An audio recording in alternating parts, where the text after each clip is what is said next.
بسم الله الرحمن الرحيم.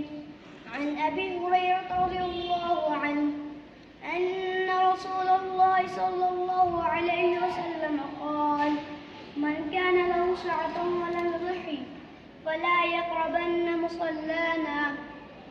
حضرت ابو ہریرہ رضی اللہ عنہ سے روایت ہے کہ حضور نبی کریم صلی اللہ علیہ وسلم نے ارشاد فرمایا کہ جس کے پاس قربانی کی وسعت ہو اور وہ اس کے باوجود بھی قربانی نہ کرے تو وہ ہماری عیدگاہ کے قریب بھی نہ آئے۔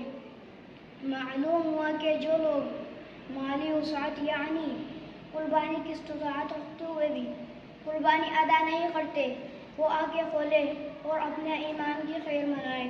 اول یہی خسارہ کیا کم تھا کہ قربانی نہ کرنے سے اتنے بڑے ثواب سے محروم ہو گئے، پھر اس سے بڑھ کر صاحب رؤوف الرحیم، مجسم رحمت، پیکر شفقت حضور نبی کریم صلی اللہ علیہ وسلم سخت ناراض ہو جائیں اور عیدگاہ میں حاضری سے روک دیں تو سوچئے ایسے شخص کا ٹھکانہ کہاں ہوگا۔